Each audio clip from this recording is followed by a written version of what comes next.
Welcome back, squad. 3 things in a wide receiver. Let's go.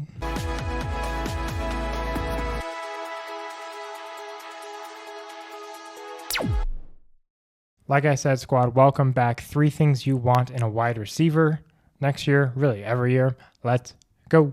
Number 1, not in order, high routes run. That is hard for me to say. Let's take week 17. Week 17, Jamar Chase had 58 routes run.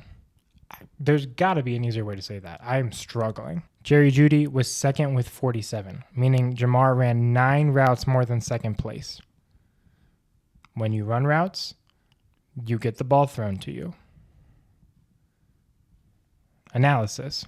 Number 2, targets. Targets might be my favorite stat to look at, fantasy-wise, for wide receivers and tight ends and running backs and everyone. If you can believe it, Jamar Chase finished with over 400 fantasy points last season.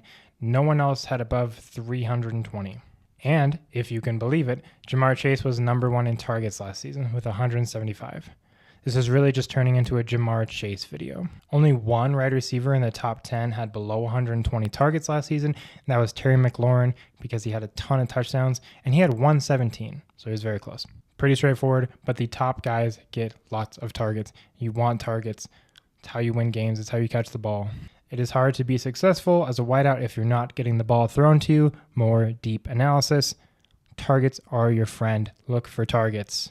The last stat I look at is team target share. So Malik Neighbors had just under a 29% team target share, which was most in the NFL last season. I'll give you a reference point. DK Metcalf had just above 18% last season because JSN came on. You want them to be throwing the ball. Yes, you want targets, obviously, but you want them to be a large amount of that clump of targets within the team. So this is similar to targets, but it's more focused on the team specific as opposed to just general targets, right? A team like, let's take the Bengals, for example. If Jamar Chase is getting 10 targets a game, you say, hey, that's great. But if they're throwing the ball 50 times a game, which is obviously high, that team target share is not so great, around 20%. So team target share matters in relation to targets as a whole. Kind of similar concepts, but slightly different because Malik Neighbors was not obviously first overall in targets, but he was first in team target share. It really just means the Giants throw the ball less. Anyway, those are my 3 things for wide receivers. What are you looking for? Doing tight ends next. Maybe we'll do defense. Maybe we'll do kicker because I'm insane.